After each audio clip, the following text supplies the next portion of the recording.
Друзья, приветствуем вас на канале Гагауз Медиа. Это проект «Единомышленники». И сегодня мы будем говорить, как нам кажется, о тяжелых страницах истории нашего народа, о репрессиях и о голоде 46-47 годов. Что мы об этом знаем, как люди переживали эту трагедию? И мы знаем только одно, очевидно, что очень много семей, тысячи судеб были поражены этой трагедией. Но так или иначе, память об этом вызывает все еще сегодня вопросы, споры и размышления. Вот об этом мы поведем разговор в нашей студии сегодня. Скоро начнем, друзья, поэтому оставайтесь с нами, но и знайте, мы ценим ваши лайки. Еще больше нас воодушевляет ваша поддержка и подписка. Поэтому подпишитесь на наш канал и, конечно, оставайтесь с нами прямо сейчас. Даем старт этой дискуссии. Мы все хотим достойных условий жизни. Мы все хотим качественной медицины. Мы все хотим хорошие дороги и коммуникации. Мы все хотим высокие зарплаты и пенсии. Мы все хотим, чтобы работали законы. Мы все хотим лучшего для Молдовы, и это нас объединяет. Значит, мы единомышленники. Друзья, сегодня в нашей студии сотрудник Национального архивного агентства Ольга Терзи. Ольга, здравствуйте. Добро пожаловать в нашу студию. Здравствуйте, рада нашей встрече. Ну и мы единомышленники хотя бы потому, что то, что вы исследуете сейчас, мы с Еленой Федоровной, будучи депутатами Народного собрания Гагаузии, были инициаторами того, чтобы предложить, утвердить в Гагаузии 19 октября День памяти жертв голода 46-47. Это маленький такой для нас с Еленой Федоровной тогда был, как сказать, долг, так мы считали, да? Ну, что из этого получилось, еще тоже, наверное, поговорим об этом сегодня. Но прежде всего мы хотим, конечно, сегодня дать вам возможность сказать все то, что вы знаете об этих периодах, потому что вы исследуете.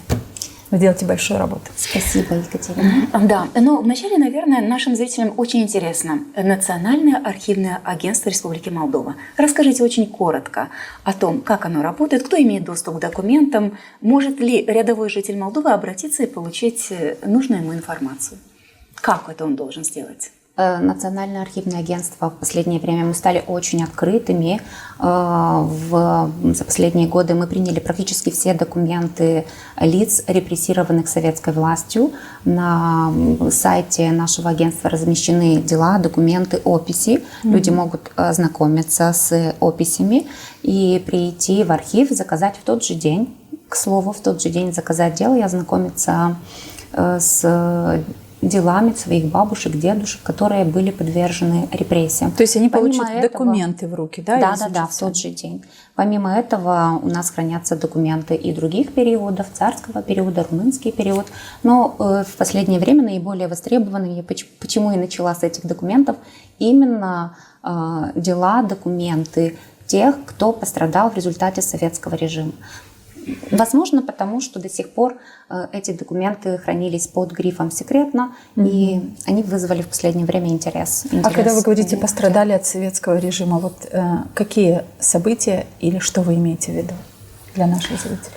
Ну, безусловно, репрессии 1940-41 года пострадали в результате голода, послевоенного голода, репрессий, постоянных репрессий и после 1944 года. И под репрессиями мы подразумеваем и массовые депортации. 1941 года массовые депортации и 1949 года это самая масштабная депортация в истории Молдавской ССР, в результате которой советские власти депортировали без суда, без следствия на основании решения правительства, союзного правительства, депортировали свыше 35 тысяч человек. Да. Была и третья волна репрессий, но гагаузы и болгары в 1951 году в результате этой депортации не пострадали. Она коснулась в основном жителей северных районов. Ольга, прежде чем начнем нашу дискуссию, вы знаете, то, что вы сейчас озвучили, да, советский режим, и перечислили, на чем основывается, да, что это были репрессии, это был голод. Вы сталкивались с тем, что люди, как минимум, наше гагаузское сообщество никак не допускает веры в то, что это было на самом деле. То есть, что касается голода, нам очень часто говорили, что это была засуха. И давайте не переводить это в какую-то политическую плоскость и не выступать против России. Мы такие утверждения слышали в Народном собрании Гагаузии. Есть у вас какие-то такие факты, которые могли бы помочь опровергнуть, либо подтвердить это утверждение, что это была не засуха? Наши исследования, давайте я, наверное, сначала уточню. Наши исследования касаются самой массовой депортации 1949 года со смещением фокуса внимания на южный регион, места компактного проживания болгар и гагаузов. Но в ходе этого исследования мы, безусловно, освещаем и события 1940-41 года, и голода. Это периоды, когда были заложены основы отношений между государством и местными жителями. И тема исследований не касается непосредственно голода, но мы рассматриваем безусловно, и в одной из глав и эту тему. То есть нашим зрителям надо сказать о том, что вы не просто сотрудник Национального архивного агентства, вы сейчас докторант, вы работаете над диссертацией, и ваша диссертация касается именно 40-х, 50-х годов прошлого столетия. И вот эти 10 лет вместили все те страшные события, о которых вы говорите сейчас. Это и 2 волны депортации, репрессий 41-го и 49-х годов, это голод, это коллективизация. И вот давайте мы остановимся на этих темах поподробнее. Наверное, логично было бы начать с 40-х годов 41-го года, когда здесь, на территории Бессарабии, установилась советская власть. Как вы можете описать этот период? Общеизвестно, что в результате подписания пакта Молотова-Риббентропа Бессарабия вошла в состав Советского Союза. Советские историки отмечали, что местные жители повсеместно встретили советскую власть радостно, с воодушевлением, с энтузиазмом. Архивные документы и свидетельства очевидцев четко указывают, что отношение болгар и гагаузов к советской власти было сложным, противоречивым и далеко не таким однозначным, каким это представляли советские исследователи. В буджакских селах действительно были те, кто воспринял новую власть с энтузиазмом. Это объясняется в первую очередь воспоминаниями задунайских переселенцев, болгар и гагаузов, о царской России, которая с целью освоения Буджака в XIX веке и с целью укрепления своих южных границ наделила их крупными наделами земли. Они получили около 50-60 десятин земли и определенные льготы. Да. Далее, симпатию новой власти. В конце 28 июня вошли советские войска на эту территорию. Симпатию по отношению к советской власти проявили и малоимущие слои населения в надежде, что им удастся поправить свое материальное положение. Ну и, безусловно, приверженцы, сторонники коммунистической доктрины встретил советскую власть с энтузиазмом.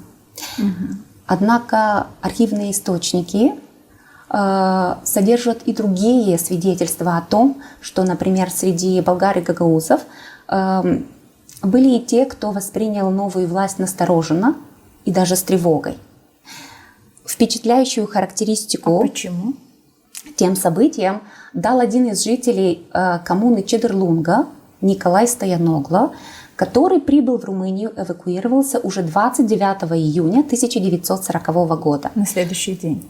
Описывая события тех дней, он рассказал, что в Чедерлунге красный флаг был водружен уже 28 июня вечером, и в ту же ночь к нему вошли представители новой власти и вооруженные люди и предложили остаться в городе, в Чедерлунге, пообещав должность.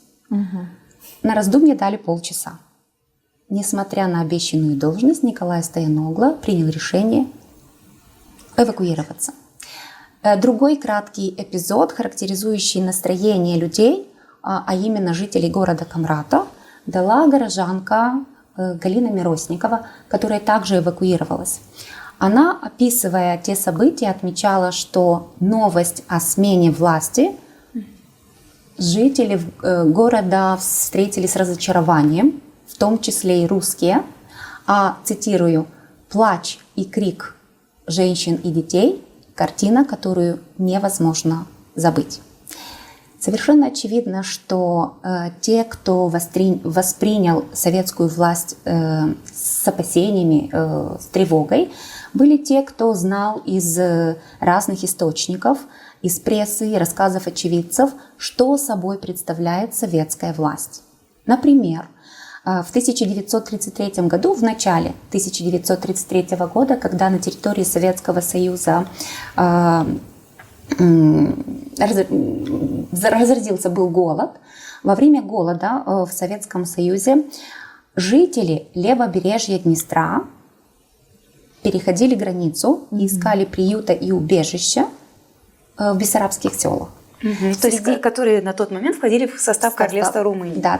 МССР входила в состав То есть там был голод, Советского здесь не было голода. Да. Так получается. Люди переходили Днестр, и среди них были и жители села Парканы. Это населенный пункт, в котором проживают в основном болгары. Они рассказывали местным жителям о том, почему им пришлось оставить свои родные дома, своих родственников. Они рассказывали о раскулачивании, о коллективизации, о голоде, о репрессиях.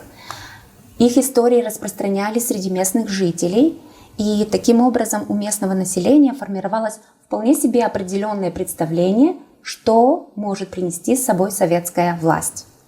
Поэтому одним из первых следствий вторжения Красной Армии на территорию Бессарабии стала вынужденная миграция. Вместе с румынской армией и администрацией буджакские села покинули учителя и выехали на территорию Румынии, Болгарии. Учителя, медработники, священнослужители, бывшие служащие царской армии, крупные землевладельцы. А поскольку советский ультиматум предусматривал передачу Бессарабии и Северной Буковины в крайне сжатые сроки, времени на сборы у людей практически не оставалось. Вскоре, как оказалось, их тревожные ожидания оправдались. Сразу после ввода войск советская власть упразднила прежние органы управления, упразднила суды и другие государственные структуры. Все партии, за исключением большевистской, запретили. На территории Бессарабии распространялись советские законы, а жители Междуречья объявили гражданами Советского Союза. Так было положено начало процессу советизации края. Можно один маленький вопрос? Но уехали не все. Не все представители, допустим, священнослужители, не все те люди, которые входили в какие-то партии, потому что проживали на территории Королевства Румынии, и, соответственно, там тоже были какие-то партии, проходили выборы, избирали примаров, уехали не все. Что ожидало их? Что показывает ваше исследование? Следует отметить, что с самого начала советская власть приступила к насилию и арестам с первых дней, сразу после ввода войск. Среди тех, кто пострадал в первую очередь, были полицейские. И это вряд ли можно считать случайностью, поскольку одновременно советская власть инициировала масштабную кампанию по изъятию у населения оружия. Чтобы не сопротивлялись. Цель Москвы ясна – устранить потенциальные очаги сопротивления и установить в регионе полный контроль. Далее, советская власть с самого начала взяла оскорбительный тон по отношению к служителям культа. Так, например, на улицах Чидерлунги был замечен протоиерей в те дни, Дмитрий Краитор, в сопровождении вооруженных людей, принужденный нести красный флаг, как предположили очевидцы этих событий. Вскоре он был убит, поскольку после этого инцидента его больше не видели. Под виток репрессий в первые же дни тогда же попали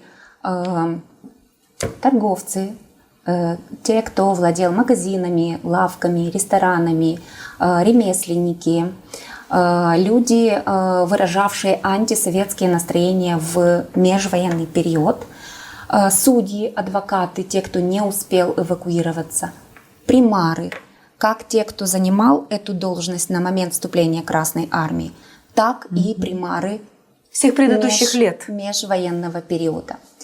Основанием для обвинения этих людей послужила их политическая и хозяйственная деятельность в межвоенный период. Им в вину вменялась служба в государственных учреждениях, участие в политических формированиях Румынского королевства, занятие адвокатской практикой, торговлей, ведение собственного индивидуального хозяйства и антисоветские настроения. Ну так, Ольга, получается, что это как раз и была та самая элита, мы назвали бы сегодня, да? То есть это люди, которые активно работали как торговцы, как управленцы. Но что это за идеология была такая? Почему надо было выдворить, либо разобраться с ними? Для чего? Да, действительно, это были известные, авторитетные люди, общественные деятели, представители интеллигенции, к чьему мнению местные жители прислушивались. Хотелось бы обратить внимание на некоторые особенности советского правосудия. Людей судили по советским законам, чаще всего по Уголовному кодексу за их деятельность в межвоенный период. Чаще всего их судили по Уголовному кодексу Украинской ССР, реже по Уголовному кодексу РСФСР. О котором люди ничего не знали, знать не могли. Да, приговоры выносились не судами в привычном понимании этого слова, а военным трибуналом и чаще всего особым совещанием при НКВД СССР без свидетелей, без адвокатов и даже без подозреваемых. Надо, может быть, это как-то подытожить, да? Вот вы подошли сейчас своими рассказами и историей этой, да, подошли к тому, что были репрессированы. И вот недавно в Камрате Светлана Капанжи вместе с Музеем истории села Авдарма и многими другими исследователями, в том числе из Кишинева, представили такую выставку, на которой были представлены фотографии, которые они нашли, да, тех примаров, которые были репрессированы. Да, как хорошо, что дали эти кадры, вот это как раз кадры той самой презентации. Вы знаете, мы с Леной Федоровной были на этом мероприятии. Было не так много людей, и мы понимаем, почему не так много людей посещают такие мероприятия.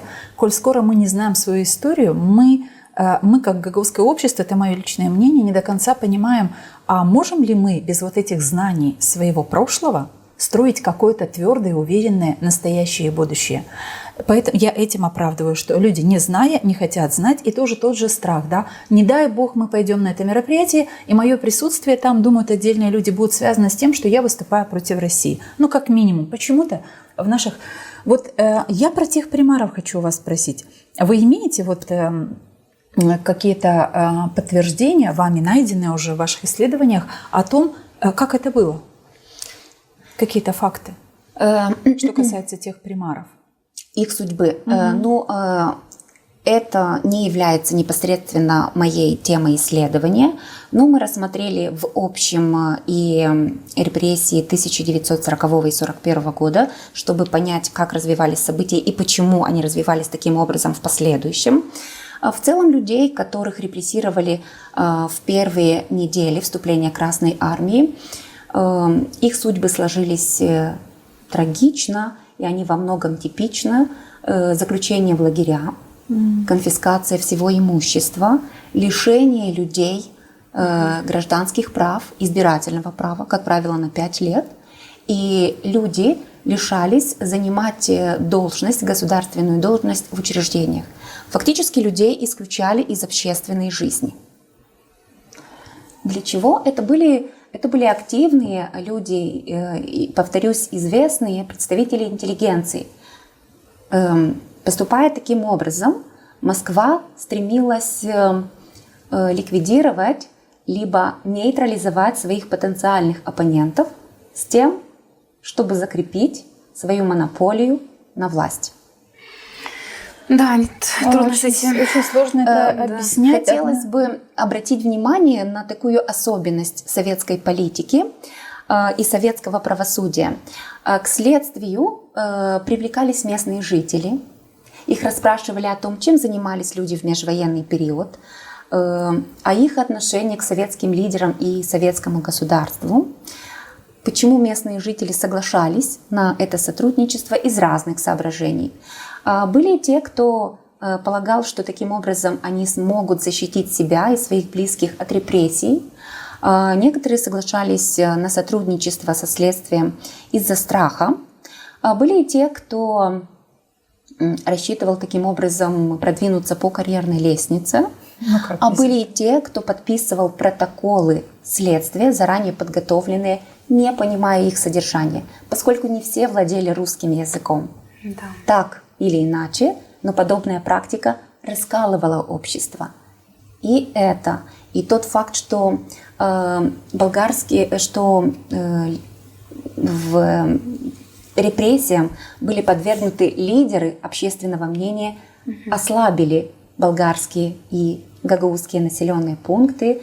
Они стали менее способными отстаивать свои интересы и более уязвимыми перед радикальными преобразованиями советского государства. Вот, Ольга, вы сейчас говорите о каких-то вещах, которые вы в своих исследованиях нашли, и они генеральным образом, на мой взгляд, сейчас описывают то, что здесь происходило. Но мне очень интересно, а как вот это, то, о чем вы рассказываете, повлияло на вот бытовую жизнь этих людей, болгар, гагаузов, которые здесь жили. Вот одно дело, когда тебя пригласили для того, чтобы подписать документ, который ты не знаешь, не читаешь, но ты вернулся к своей жизни, в семье, на поле, где ты там работал, и тебя больше никто не трогает. И ты спокойно работаешь, и ты себя защитил. Потому что мне кажется, что когда вы говорите «лишили гражданских прав», но это поощрение лишить гражданского права, чем оказаться выселенным из своей земли. То есть как это понимать? Как люди жили после того, что пришла советская власть, сделала то, что сделала? Как это отразилось на бытовой жизни этих людей? Земли меньше не стало, ее надо обрабатывать. Пришла власть, свои порядки написала, и дальше живем. Люди, наверное, приняли это ради сохранения своей жизни. Некоторые поддерживали советскую власть, потому что, допустим, в результате аграрной реформы малоземельные и безземельные крестьяне получили землю, и это примиряло многих с сторонниками коммунистов. То есть была такая плюшка, скажем. С коммунистами. Однако вскоре советские власти приступили к коллективизации. И то, что им было распределено, земля должна была стать общей. Первые стали формироваться уже здесь, в регионе, в первой половине 1941 года. То есть разочарование. Вы говорите о коллективизации, и мне хочется... Сначала дали, а потом забрали или как? Мне хочется сказать о том, что как только поселились здесь гагаузы и болгары на этой территории, в Бессарабии, они занимались именно земледелием. И если мы говорим о событиях 1940 года, то где-то 150 лет и гагаузы, и болгары, живя на этой территории, этими занимались. Да. У них была своя земля. И поэтому, наверное, в 1940 году, когда стали строить планы коллективизации, люди это не восприняли, потому что земледелие было частью их идентичности. И гагаузов, и болгар, я думаю, и молдаван. И как это происходило? Что говорят документы? Конечно же, даже те, кто получил землю в 1940 году, они не стремились отказываться от частной собственности. Так, например, когда стали формироваться здесь первые колхозы, в 1941 году в Бендерском и Кагульских уездах было образовано всего лишь 17 и 18 колхозов. Даже бедные крестьяне, они также оказывали сопротивление, но пассивное, которое выражалось в нежелании вступать в колхозы. А как это выглядело, пассивное сопротивление? Просто не записывались. Да. Но у власти, наверное, были свои методы для тех, кто не хочет Безусловно, проводили широкие агитационные кампании, и в отношении тех, кто выражал антиколхозные настроения, их арестовывали и опять же прибегали к насилию. К слову, события хотелось бы отметить, что репрессии, которые проводила советская власть, политика, надолго осталась в памяти местных жителей. И поэтому, когда в 1941 году летом сюда пришла румынская армия, люди встречали румынскую власть с хлебом и солью, выходили навстречу с иконами и пели гимн Румынии, поскольку румынская администрация воспринималась ими как та, которая освободила их от советского террора. Эти настроения советские власти не простят. Когда вернутся в 1944 году, они будут жестоко наказаны, люди. Например, красноречив в этом отношении пример супругов Коростаяновых, жители и уроженцы села Бежгиоз. Такая фамилия там часто. Он директор школы, она учительница начальных классов. Их арестовали и заключили в лагеря за то, что в военное время они отмечали национальные праздники Румынского королевства. Более того, советские власти подвергли репрессиям даже тех, кто в военное время вынужден был поставлять продовольствие и фураж румынской армии. Очень эмоционально и подробно об особенностях советского правосудия поведал Галаслы Харлампий. Он уроженец и житель села Джалтай. Вот что он пишет, я сделала копию из его архивно-следственного документа. Вот что он пишет о советском следствии. В 1940 году румынскими властями у моего отца была реквизирована одна пара лошадей. В 1944 году, уже во время окончательного отступления румынской армии, одна повозка. Далее повествует Харлампий Галаслы. Мое первое знакомство со следственными органами началось с потери мною 5 ребер, ибо как только я вошел в следственную камеру, как какой-то чин, не задав ни одного вопроса, сразу же набросился на меня и начал самым жестоким образом избивать меня. Каково было это избиение, свидетельствует тот факт, что у меня оказались перебитыми 5 ребер. Если к этому я добавлю, что подобные избиения повторялись во время ведения следствия, плюс всякие другие меры воздействия и угроз, вроде приставления к рту револьвера с угрозой отправить на тот свет, то эта преступная сторона ведения следствия, я полагаю, будет ясна. Судьба и четы Коростаяновых, и Галаслы сложились трагично. Их опять же заключили в лагеря, лишили всех прав, и лично принадлежавшее их имущество власти, советские власти, конфисковали. Вы знаете, Ольга, с Леной Федоровной, наши позиции в этой студии, мне кажется, сейчас должны быть не те вопросы, которые мы думали вам задать, но больше, наверное, критичный подход к тому, что сказали бы люди, которые смотрят сегодня этот эфир. Гагозы, которые смотрят сегодня этот эфир, как минимум гагозы-болгары, задали бы вот такой вопрос. Вот вы говорите, встречали румынскую армию с цветами, с калачом, с хлебом, солью, да? Я ничего подобного никогда не слышала. Я всегда слышала и слышу до сегодняшнего дня, что румыны только били нас по рукам для того, чтобы мы учили румынский язык. Это первое, что вы можете сказать? Что вы нашли из истории. И вы прочитали только что, и возникает вопрос, я думаю, у зрителей, откуда вы взяли этот документ, как он попал в архив? Это копия из архивно-следственного дела Галаслы Харлампия, жалобу, которую он написал. Я отчасти понимаю тех людей, которые говорят, что при румынской власти было плохо. Скорее всего, эти люди так говорят из-за незнания истории и находятся под влиянием советской пропаганды и мифов, которым характерна драматизация страданий населения при румынской администрации и героизация советской власти. Об этом ведь в советское время не говорилось. Эти документы были совершенно секретными, что в свою очередь еще раз подчеркивает причастность советских властей к этим фактически преступлениям. Потому что документы были секретными. Вы стали говорить о том, что началась коллективизация уже в 40-е годы. И, наверное, одним из тех событий, которые этот процесс ускорили, стали годы 46-47 год, то есть годы голода. Очень часто историки говорят о том, что южные регионы страны пострадали больше, чем, допустим, центр или север нашей страны. Почему так получилось? Что говорят документы? Такое ощущение, что даже в студии сейчас есть напряжение, потому что мне кажется, что я чувствую это напряжение. Потому что это напряжение есть и в обществе тогда, когда разговор заходит вот об этих событиях, репрессии, голод. Вот мы подошли сейчас к 46-му, к 47-му году, и я не случайно задавала вопрос, что с засухой. Понимаете, люди, которые исследуют это, должны и нам, и зрителям нашим объяснить, так голод был больше из-за засухи или была какая-то другая причина? Чем был спровоцирован? Да. Прежде чем приступить к освещению вопросов голода, следует отметить, что засухи – явление нередкое для Буджакского региона. Особенно, да? Буджак является регионом регионом с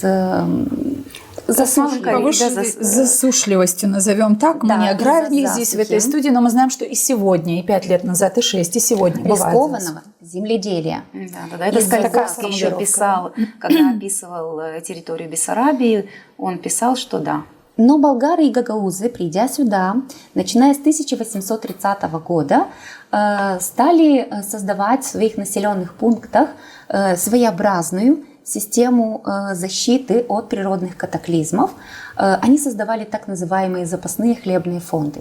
Что собой представляли эти фонды? Это были сельские амбары, куда местные жители обязаны были сдавать ежегодно часть урожая. В случае чрезвычайных ситуаций, например, пожара, либо засухи, из этих фондов выделялось зерно, часть зерна нуждавшимся. Это была взаимопомощь определенная, своеобразная система выживания, простая, но довольно-таки эффективная. Однако в советский период она была разрушена. В рамках плановой экономики, начиная с 1944 года, если говорим в послевоенное время, советские власти вводили обязательные госпоставки, которые предусматривали поставки и не только зерна, но и мяса, молочных продуктов, овощей, фруктов. План диктовался Москвой. Помимо этого, местное население вовлекалось и в другие сборы. Допустим, в фонд Красной Армии, в фонд Победы, объявлялись государственные займы. Людей вовлекали в социалистические соревнования по выполнению и даже по перевыполнению планов. Таким образом, голод нельзя объяснять только засухой. Ключевую роль в трагедии сыграла государственная политика, налоги, которые совершенно не учитывали реальные возможности людей. Которые обрабатывают. Вот каким запомнился 1946 год уроженцу и жителю села Кайраклии Коломан Семену Степановичу. Это тоже копия из его дела. Человек за эти слова Скажем, что Кайраклия – это болгарское село, которое недалеко от села Копчак, да? Да. За эти слова его также арестовали. Цитирую. «Если бы меня пропустили ехать в Румынию, ничего бы не желал. Сейчас же бы уехал. Оставил бы дом и все, что есть у меня, даже зажег бы лампу, и так бы бросил дом. До того мне надоели их законы и эта власть. Не могу их видеть и терпеть.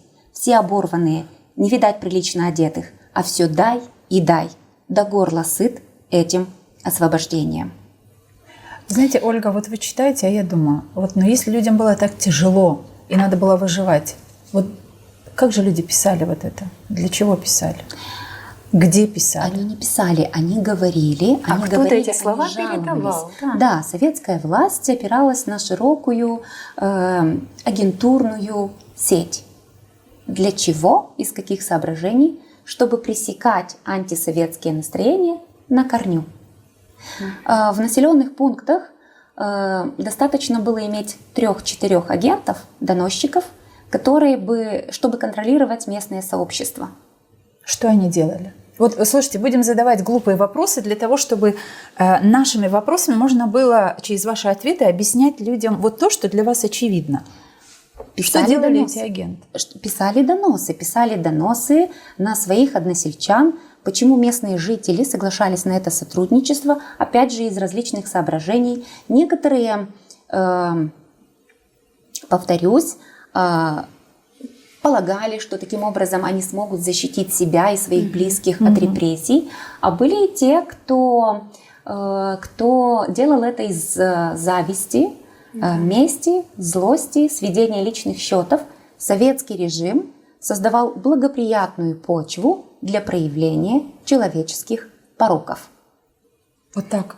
Даже так. Но когда мы посмотрим, пообщаемся с людьми, а мы делали немало интервью с Еленой Федоровной, тогда, когда готовили свою инициативу, встречались с людьми, говорили. И очень часто я лично встречала таких людей, они и сегодня есть. И люди слушают, наверное, сейчас этот выпуск наш, которые говорят: Катерина Федоровна, перестаньте говорить о голоде, потому что не советская власть была виновата, а наши люди, которые приходили и забирали. Наши забирали у наших. И вот в этом проблема, а не в том, что советская власть дала какие-то указания. То есть власти страны были совсем ни в чем не виноваты. Да, спасибо за вопрос. Я и тоже обратила на это внимание. В ходе нашего исследования нам с большим трудом, кстати, удалось записать около 30 интервью с пострадавшими. С большим трудом, тоже подчеркну, не только потому, что жизнь идет своим чередом и завершается эпоха очевидцев, но и потому, что многие отказывались от диалога. Не хотят говорить. Говорили, что им тяжело возвращаться даже мысленно в прошлое. А были и те, кто соглашался на интервью при условии, что мы сохраним анонимность. Да, это тоже говорит о глубине травмы, которую нанесли голод и репрессии. Но некоторые, часть из тех, кого мы опросили, отмечали, что якобы союзные власти не знали о том, что происходит на местах. Архивные источники свидетельствуют о том, что, давайте так, голод начался не внезапно. Первые сообщения о том, что в республике сложилась неблагоприятная обстановка в связи с засухой, первая депеша была отправлена уже летом 1945 года. Республиканские власти сообщали Москве о том, что в связи с засухой сложилось вот такое сложное положение, и просили снизить план госпоставок. Подобные обращения отправлялись в Москву неоднократно и в последующем. Далее. В первой половине 1946 года, это к тому, что голод начался не сразу. В первой половине 1946 года люди, доведенные до отчаяния из-за нехватки продовольствия, стали выходить на массовые выступления с тем, чтобы захватить, и захватывали склады с зерном. Подобные мятежи были зафиксированы. Самый крупный мятеж был зафиксирован в селе Гайдары, где более 400 человек вышли на протесты. Гайдары, Этулия, Кирсова, Визгинджа, Вулканешты. Подобные сообщения о этих бунтах регулярно отправлялись в партийные и силовые структуры. Правда, под грифом «совершенно секретно». Об этом не писали газеты и не сообщало радио. Почему? Советские власти знали, какую ошеломляющую реакцию эта информация может вызвать и у населения, у жителей из других регионов. И может спровоцировать такие же Безусловно, мятежи. Это бы вызвало у людей сочувствие к голодающим и усилило бы недовольство действиями властей. Поэтому подобная информация из официальных источников не просачивалась. А как поступали по отношению к ним, к этим людям, которые... Мятежникам, скажем так. Зачинщиков, организаторов арестовывали и также подвергали репрессиям. Допустим, в Гайдарах я отметила, что более 400 человек вышли на протесты, 12 человек были арестованы и опять же заключены в тюрьму за организацию протеста. И именно тот факт, что в Москве знали о том, что происходит на местах, С учетом этих обстоятельств, многие современные исследователи полагают, что продовольственный кризис был искусственным, чтобы создать общество зависимых от государства и ускорить подчинение, советизацию И региона. коллективизацию тоже. Да, голод создал благоприятные предпосылки облегчил коллективизацию и внедрение и проведение других социалистических преобразований. Как именно? И каких таких преобразований? На пике голода в 1946 году власти приступили к коллективизации. Может, для молодого поколения, которые не знают, что такое колхозы. Колхозы – это когда имущество, это когда земля, скот, техника должны были становиться общими. Но здесь надо сказать о том, что человек, может быть, всю жизнь зарабатывал на то, чтобы иметь у себя там 2 плуга, 3-4 лошадей. Надо было все отдать. Надо было все просто свое, нажитое своим трудом, отдать государству. Да, на пике голода. Чтобы заставить людей вступать в колхозы, власти развернули широкую агитационную кампанию. Опять же, повторюсь, но так и было. В отношении тех, кто высказывал антиколхозное настроение, людей арестовывали. Однако, несмотря на это, люди не желали отказываться от частной собственности. В этих условиях в 1947-1948 году власти прибегли к экономическому давлению. В отношении тех, кто не хотел вступать в колхозы, применялись чрезмерно высокие налоги. Например, в 1948 году налог, предъявленный крестьянскому индивидуальному хозяйству, был в 44 раза выше, чем налог, предъявленный колхозному двору. Человеку было невыгодно работать в индивидуальном крестьянском хозяйстве. Чтобы ему невыгодно было, ему предъявляли такие налоги. Хотелось бы обратить внимание на такую особенность коллективизации в Буджаке. В этот период, 1947-1948 годах, уровень коллективизации был выше. На юге был выше, чем в центральных и северных районах. А как это объясняется? Объясняя причины такого положения дел, советские власти отмечали, что крестьяне Кагульского и Бендерского уездов якобы убедились в преимуществах колхозного строя. Однако мы ответ находим в другом. Южные районы сильнее пострадали от голода. Ну да. Местные жители находились здесь в более тяжелом положении. И в этих условиях вступление в колхоз для многих являлось способом выживания, поскольку в колхозе предоставлялись определенные льготы.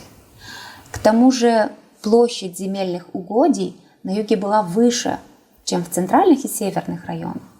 И под экономическим давлением, о котором говорили чуть раньше, ведение индивидуального хозяйства становилось попросту невыгодным.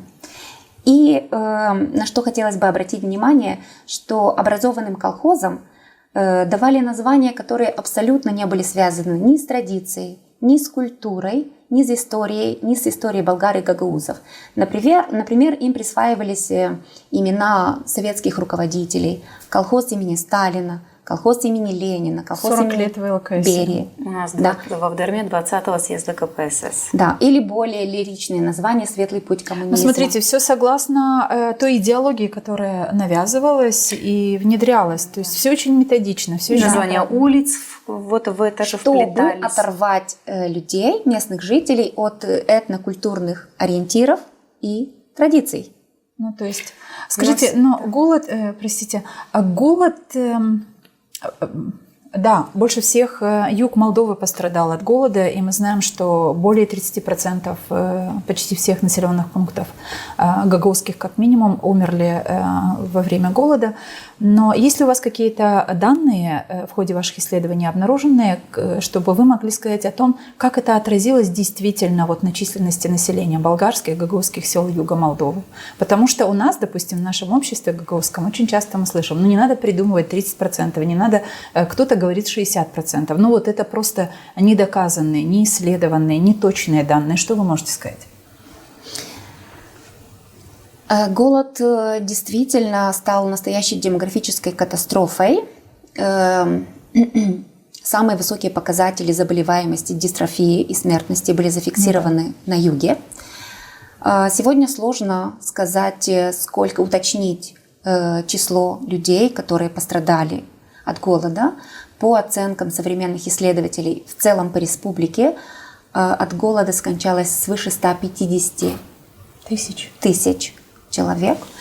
А по оценкам отдельных краеведов в болгарских и гагаузских населенных пунктах голод унес жизни каждого 5-го, а то и каждого 4-го жителя. Но голод стал тяжелым испытанием и оставил глубокие психологические травмы и на тех, кто голод пережил. Да. Страх, выжил из этой страшной трагедии. Недоверие и чувство постоянной нестабильности, неуверенности в завтрашнем дне сопровождало людей, вы, наверное, согласитесь, До конца жизни. до конца жизни, долгие годы. Их отношения, бережное отношение к еде. Да и вообще закрытие этой темы для себя. Вот это важно. Мы, когда об этом, может быть, лучше Елена Федоровна скажет, потому что это была их инициатива, а здесь во Вдарме. Вот та история, Елена Федоровна, когда мы разговаривали с этими людьми, пережившими голод 70 лет спустя. Вот интересные были рассказы. Да, в 2017 году Музей истории села Вдарма провел конкурс ученических исследовательских работ. Участие в этом конкурсе приняли лицеисты из всех населенных пунктов автономии и студенты университета, факультета журналистики Камбарского госуниверситета. И вот когда закончилась все это, вот эта вот работа, все были приглашены во Вдарму. У нас есть фотографии и пожилые люди, которые давали интервью. Это были люди старше 80 лет, кто сам пережил голод. Это была молодежь, которая брали интервью. И вот, когда мы общались с этими пожилыми людьми, многие из них говорили о том, что они не делились со своей семьей тем, что они пережили в эти годы голода. Одна женщина, она была из Чешмекёя, она сказала о том, что вот она поедет домой и впервые соберет после этого мероприятия свою семью и расскажет им, что это было и как это было. Ну вот, на ваш взгляд, почему столько лет, 70 лет люди держали это в себе и не рассказывали об этом в своей семье? Страх. Из-за страха. Страх, накопленный за годы голода, репрессий и постоянных преследований. Страх за свою жизнь. Можно ли сказать, что этот страх живет и сегодня? Возможно, страх, и, на наш взгляд, и незнание истории. Несмотря на то, что, начиная с конца 80-х, было опубликовано значительное количество документов, исследований, они в основном были опубликованы на румынском языке. Мы должны признать, что в регионе, к сожалению, государственным языком большинство не владеет. Да. И полагаем, что из-за незнания истории, а может быть еще и не будем исключать и того, что родственники у многих проживают в России, и это как-то говорить о этих темах люди предпочитают не говорить. Ольга, я бы вам сказала, что об этих темах, равно как и о репрессиях, как о голоде, вообще нельзя говорить. Вот давайте начнем сейчас с нашей инициативы, которая была предложена. Это был 2018 год. Да? Да. Вот с 2018 года, после этого вам рассказали, прошло, у нас сегодня 2026 год. Да? То есть 8 лет спустя ничего не изменилось, хотя есть закон, который говорит о том, что День памяти жертв голода в Гагаузии 19 октября. Ни один представитель власти гагаузской ни разу не принял участие в Дне памяти жертв голода. Я говорю сейчас об ашканах и о спикерах Народного собрания Гагаузии, о руководстве Народного собрания. Конечно, какие-то депутаты принимают участие, но вы понимаете, то есть это по сегодняшний день это очень закрытая, табуированная тема. И вот вы чуточку выше сказали, это страх, да, но страх для тех людей, кто это пережил и кто знает, что это такое, бояться за свою жизнь. А для сегодняшнего поколения это потому что не надо валить все на советскую власть, потому что иначе вы хотите сказать, что ничего хорошего у советской власти не было. Мы получили лучшее образование, так сказали бы зрители, которые сейчас сидят и слушают нас. Была лучшая медицина, было все лучшее, и зачем вы об этом говорите? Для того, чтобы настроить всех нас против? Нет, историю мы не учим для раскола. Память нам нужна не для раскола, не для того, чтобы посеять рост. Память нам нужна для понимания и ответственности. Угу. Скажите, какова цена, для чего важна вот эта память? Вот для чего важна? Вот есть документ Гагаузии 2018 год, и все равно не сдвинулось ничего с мертвой точки. Есть люди, которые знают, что их семьи пострадали из-за голода, их близкие, родные, и они почитают этот день, и они радуются тому, что в Гагаузии такой день появился. Ну а вот общество в целом это не принимает. Незнание истории, как оно сегодня вредит общему пониманию вещей, которые происходят с нами в сегодняшней современной жизни? Прежде всего, это наша история. Если не мы о ней будем говорить, то кто?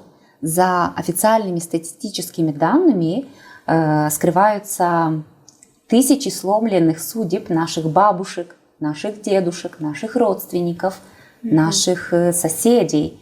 И это наш нравственный долг перед памятью тех, кто пострадал, кто был унижен советским режимом.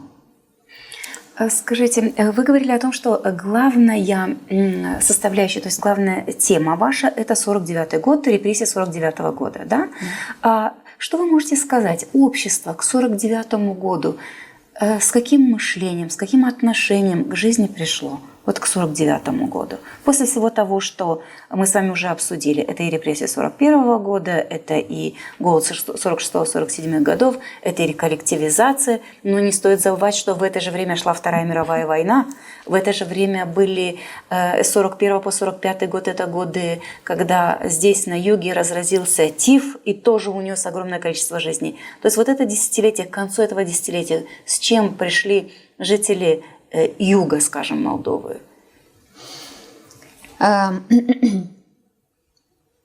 Если позволите, прежде чем осветить этот вопрос о настроении местных жителей к советской политике, хотелось бы осветить некоторые аспекты, которые также, на наш взгляд, вызывают еще противоречия, разногласия в обществе о причастности союзных властей и местных властей к депортации 1949 года. Допустим, в ходе наших интервью большинство считало, что они полагают, что виновными в их депортации являются местные чиновники, не союзные власти. Но это очень часто. Хотелось бы, развеять этот миф. Согласно архивным источникам, решение о депортации 1949 года было принято на союзном уровне правительством и партией в апреле 1949 года. Более того, списки людей, кандидатов на депортацию, должны были составляться согласно инструкциям и устным указаниям представителей Москвы. В первую очередь в эти списки должны были вносить семьи так называемых кулаков. Это были люди, которые благодаря своему трудолюбию и хозяйственной инициативе сумели добиться материального достатка. По советским меркам это были владельцы мельниц, мастерских, сельскохозяйственной техники, те, кто сдавал в аренду технику, либо землю, либо кто нанимал для ведения собственного хозяйства, нанимал работников. Но опять же, самых способных. Совершенно верно, людей, которые играли важную роль в экономическом развитии страны. Далее в списке следовало по указаниям властей вносить торговцев, ремесленников, владельцев магазинов, лавок и, безусловно, людей, кто выражал недовольство политикой которую проводило советское государство. На семьи следовало заводить дела, на основании этих дел составлялись списки. А вот составление дел и списков уже делегировали местным чиновникам. Они должны были выносить в дела информацию об имущественном положении людей, информацию о должности, которую они занимали при румынской администрации, и высказывания людей, нелестные высказывания о советской власти. И вот здесь возникают такие непростые моменты, которые требуют объективного и взвешенного подхода. Местные власти действительно знали, кто чем занимался при румынской администрации, о материальном положении людей. А вот высказывания... То есть это много лет назад уже? Ну, чуточку. Ну, конечно, да.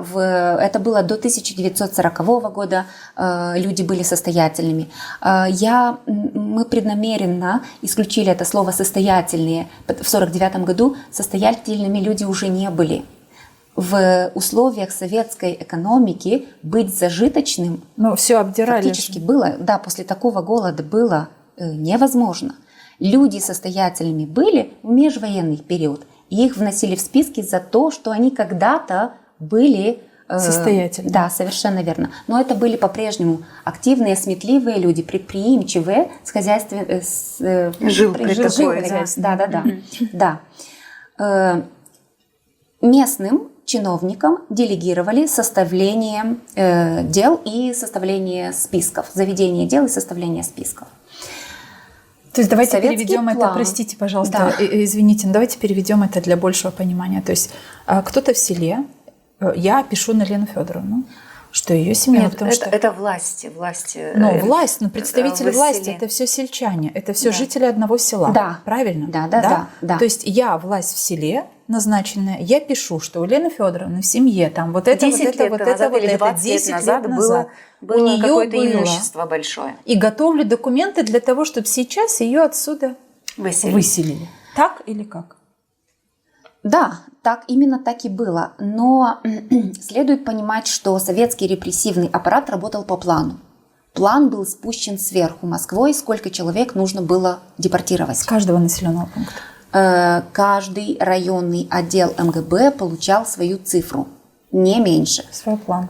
Да, совершенно верно. Невыполнение плана грозило для чиновника серьезными последствиями. Какими? То есть если в данном населенном пункте даже нет такого количества людей, надо всех добрать.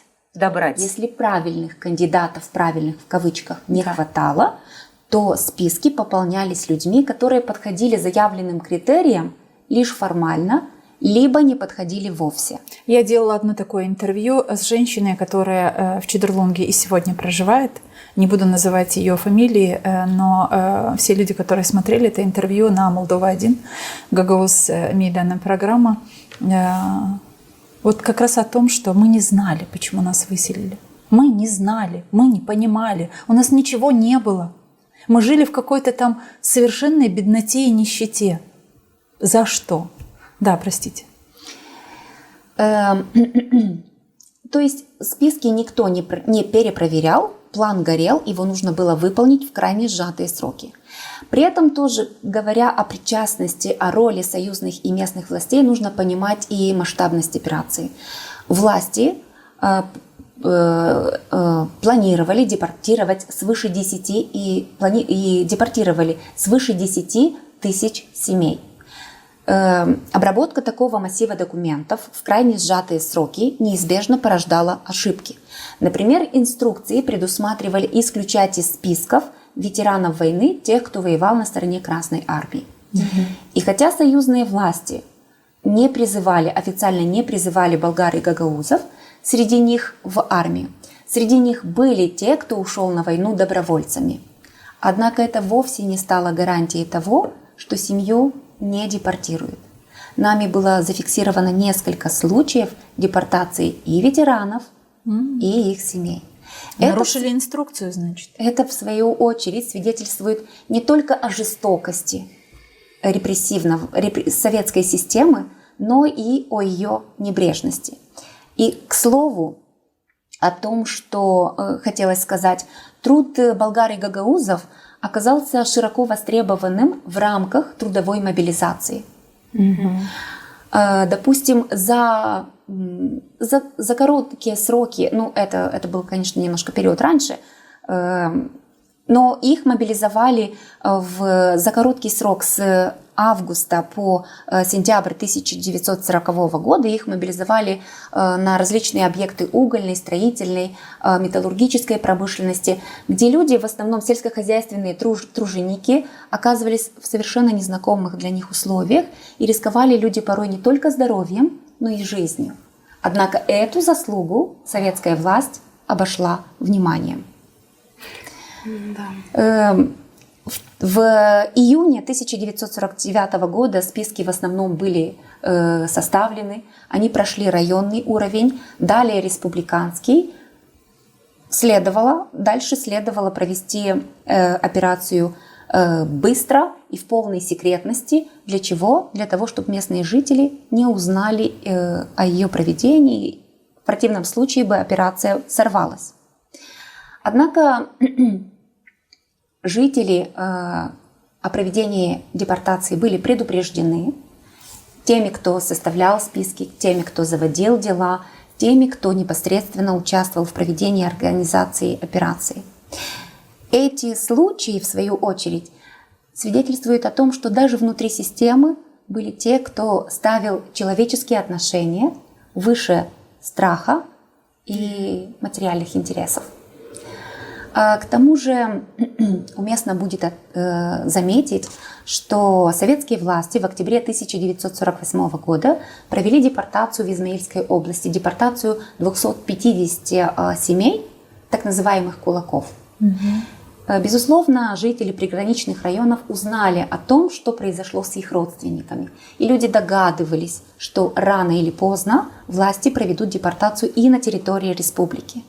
И многие в попытке спастись оставляли дома, все имущество. Убегали. И с тем, чтобы скрыться на просторах Советского Союза, выезжали за пределы Родины, за пределы республики. Ну и судьба тех, кто догадывался, кто уехал, покинул свои дома, тех, кто был предупрежден, сложились также непросто. Они в большинстве случаев продолжали оставаться под бдительным оком советских секретных служб, и их имущество, как и имущество депортированных, в последующем было конфисковано. Однако большинство людей не знало о намерениях властей, и в ночь с 5 на 6 июля 1949 года они легли спать, как обычно, не подозревая, не зная о том, что произойдет. А в 2 часа ночи советские власти приступили к операции. Люди, описывая те события, рассказывали, что людей охватывал страх, люди цепенели от страха, от растерянности. Им на сборы отводилось полчаса, час. Что можно взять за полчаса? И как можно себя подготовить? Мало. Да, и даже то, что они с собой взяли, они же не смогли это увезти. Для людей, которые собирались неизвестно куда и неизвестно насколько. Депортация 1949 года – это была самая массовая депортация в истории МССР. В результате с территории республики было депортировано свыше 35 тысяч человек, а по нашим данным из болгарских и гагаузских населенных пунктов было насильственным образом выселено не менее 4 тысяч человек. Кто были эти люди? Около 80% это были так называемые кулаки, люди проходили по этой категории. Это были трудолюбивые люди, которые играли важную роль в экономическом развитии региона. Среди депортированных были и люди, которых советская власть подозревала в нелояльности, и 18 семей пострадало по религиозным мотивам. Речь идет об адвентистах. Интерес представляет и возрастная структура депортированных. Более четверти из них были подростками от 10 до 19 лет. И значительная часть была маленьких детей. Получается парадоксальная картина. Официально депортация была нацелена на взрослое население, а в реальности она в большей степени затронула подростков и детей. Таким образом, болгарские и гагаузские населенные пункты лишились молодого поколения. Да, которое могло бы здесь на месте Безусловно, депортация рожать, и предприимчивых, трудолюбивых людей и молодого поколения отразились на последующих событиях и на сегодняшней демографических показателях. Да. В результате нашего исследования нам удалось выявить и населенные пункты, которые пострадали больше всего в результате депортации. Отметим лишь, что все болгарские и гагаузские населенные пункты пострадали, но в большей степени депортация пострадали жители села Валя-Перши Чимишлийского района, Кортин, Карбалия, Константиновка Каушанского района и Новая Ларга Кагульского района. Есть объяснение, почему? Это объясняется не только высоким уровнем достатка жителей этих сел, но и умением руководителей сел, председателей колхоза, председателей сельского совета, умение налаживать нужные связи с районным руководством и умением отстаивать личные интересы своих односельчан. Отметим, что среди советских чиновников была широко распространена коррупция.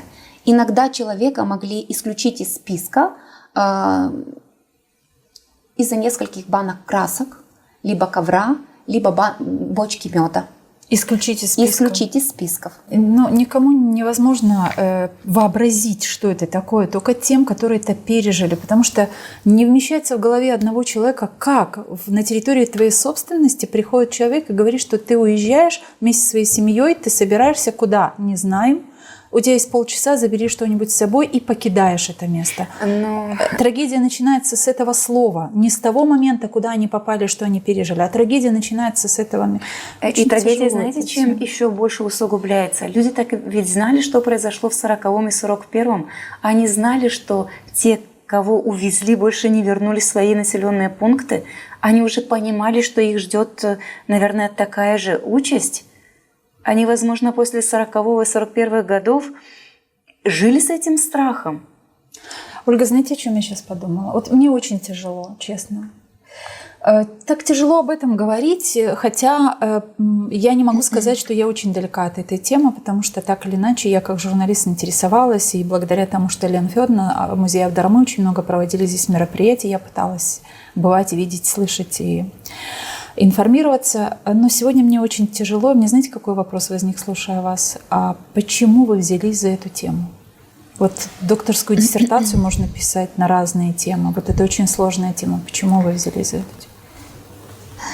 Интерес к этой проблематике для меня не случайен. Я родилась на юге, в Траклийском районе, в болгаро-гагаузской семье.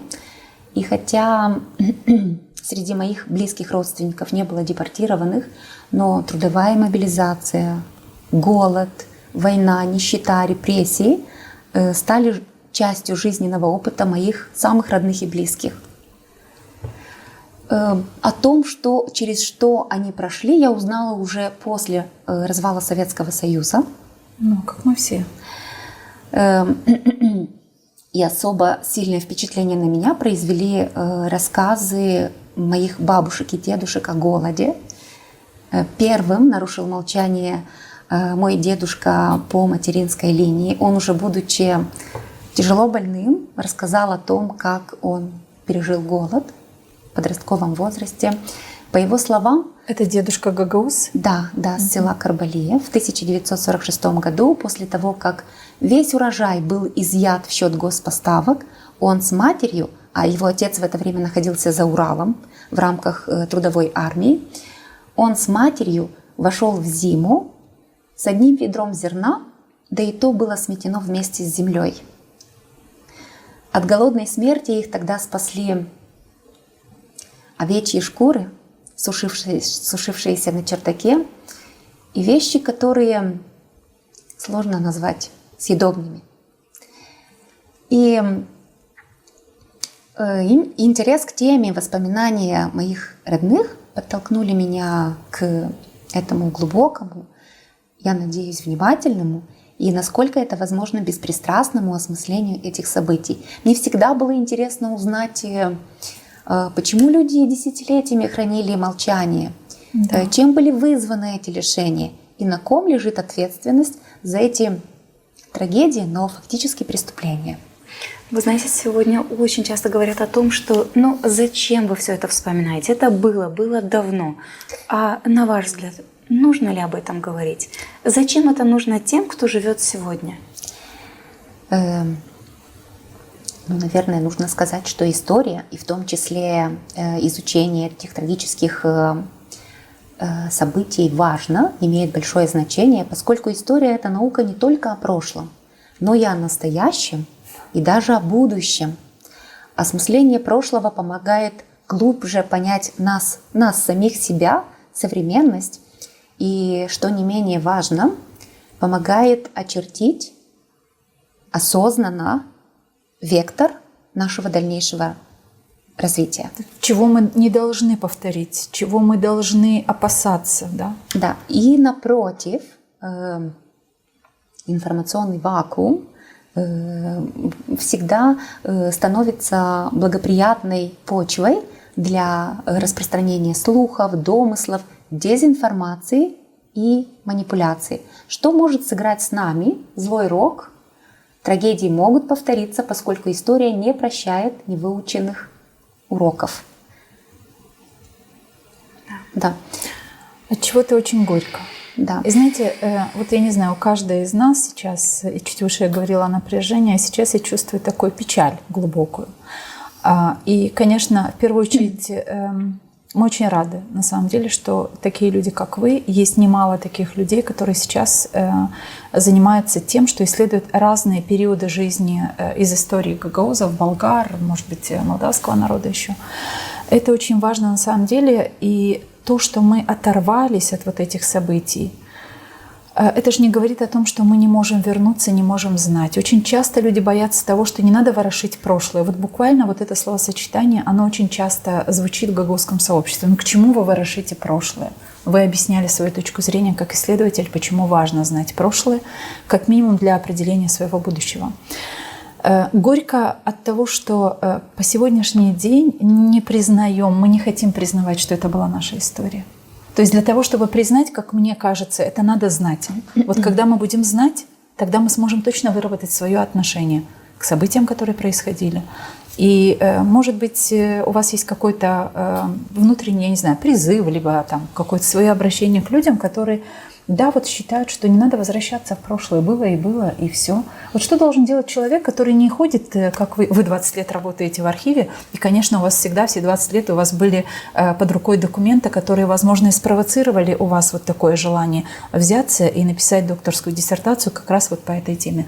А что делать человеку, который далек от этих документов? У него нет времени на изучение. Но он гагауз, болгарин, проживающий здесь, гражданин Молдовы. Вот что нужно делать людям для того, чтобы все же знать свою историю?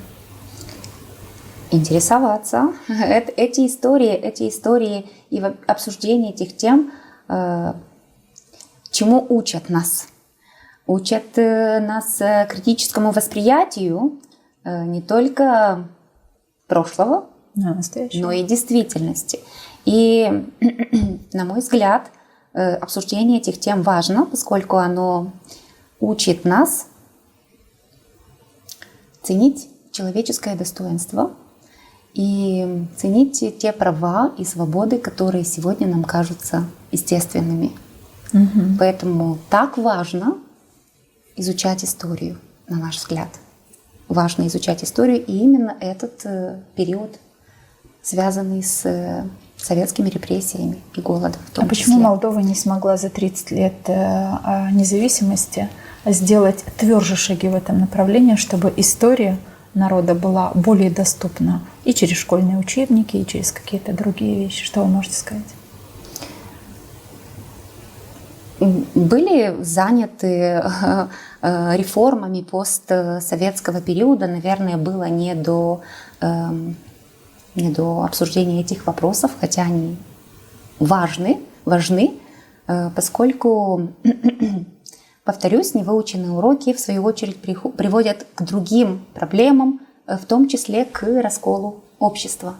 К чему, кстати, это было характерным для советского государства? Раскол общества. Раскол общества. Так разделяю власть. Несмотря на неустанные лозунги о братстве, единстве Советского Союза и советского народа, Москва всегда проводила политику, направленную на раскол общества и на разрушение солидарности и сплоченности местных сообществ. То есть это та политтехнология, которая использовалась, такой инструмент. Можем ли сказать, что и сегодня мы видим использование подобного рода инструментов? Сейчас нам Ольга скажет, я занимаюсь историей. История, совершенно верно. Я могла бы рассказать, как это было в то время, в 40-е годы, чтобы было понятно. А кому будет интересно, они проведут параллель. Да? Как Да. это было в 40-х годах, технология советского государства. Допустим, как нас разделили, болгар и гагаузов. В результате административной реформы 1940 года болгары и гагаузы оказались по обе стороны границ. И ясно, что граница прошлась не только по карте, но она разделила родственные населенные пункты и разрушила традиционные связи болгар и гагаузов. Далее социально-экономические реформы, которые проводило советское государство, национализация, аграрная реформа.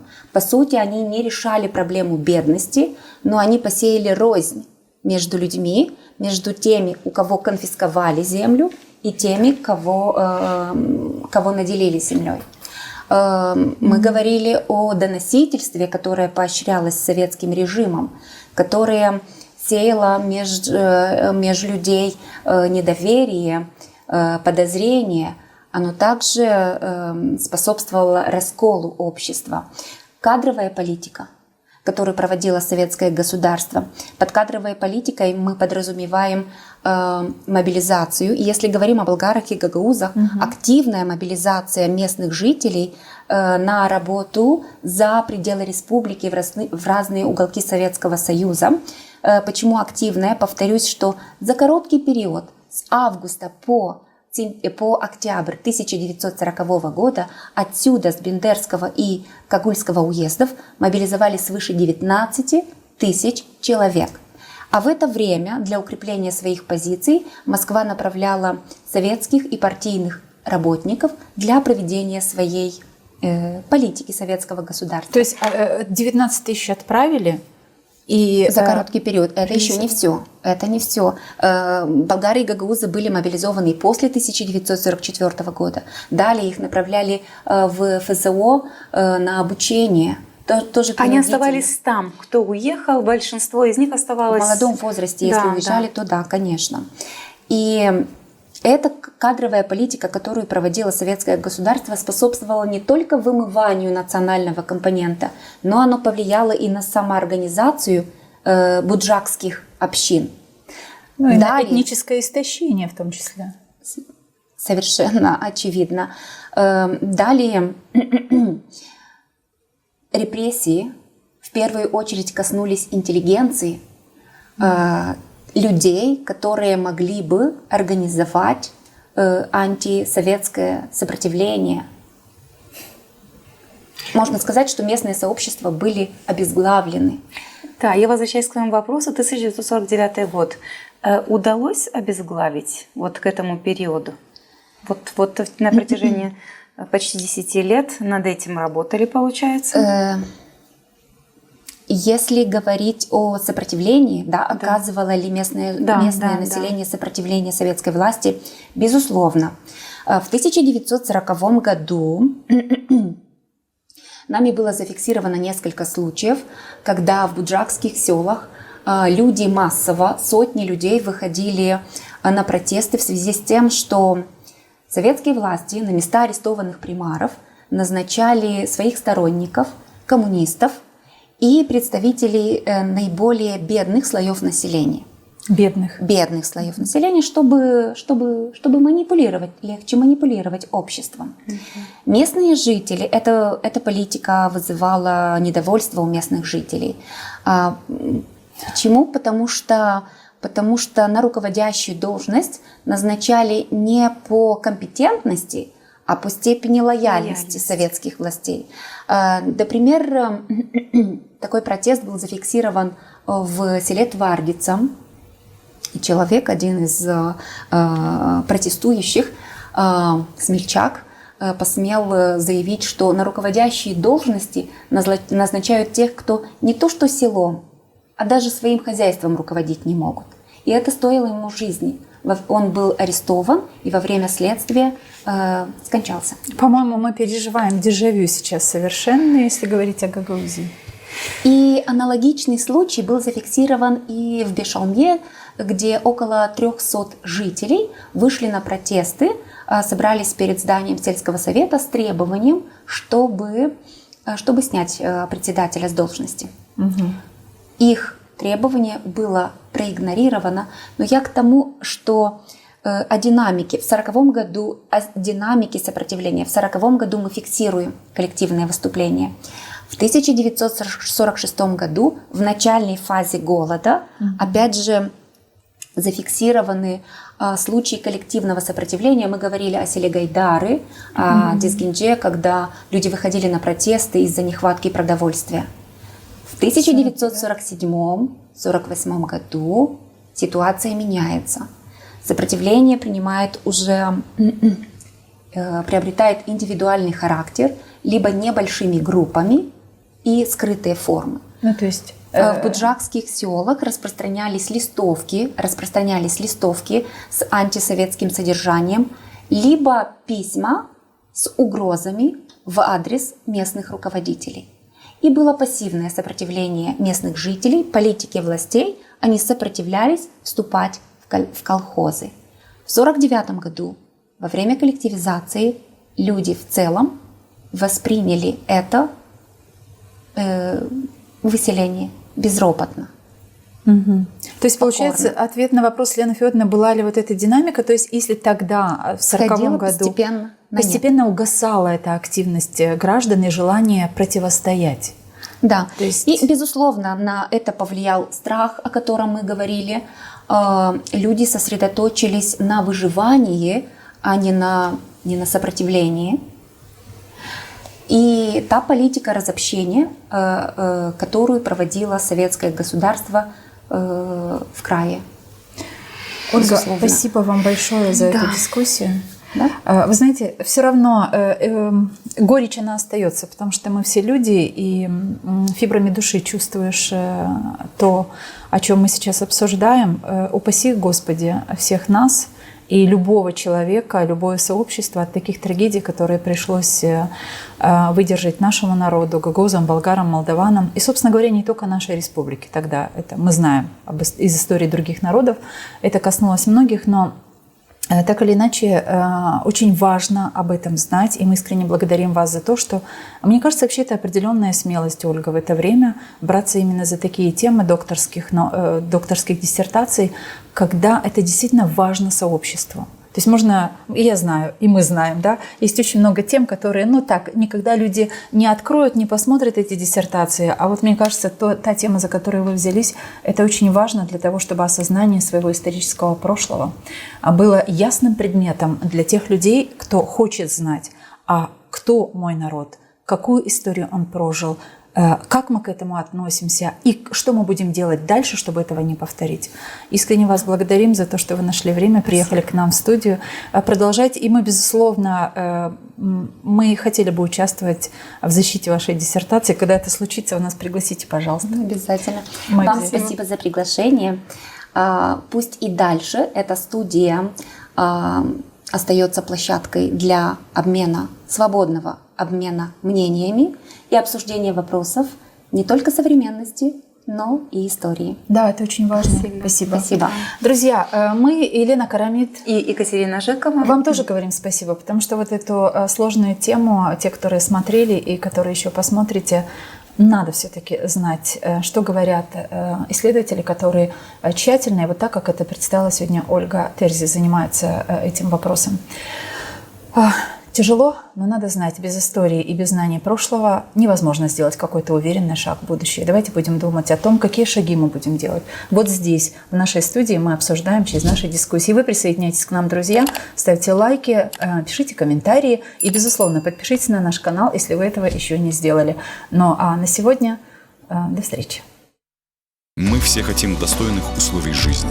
Мы все хотим качественной медицины. Мы все хотим хорошие дороги и коммуникации. Мы все хотим высокие зарплаты и пенсии. Мы все хотим, чтобы работали законы. Мы все хотим лучшего для Молдовы, и это нас объединяет. Значит, мы единомышленники.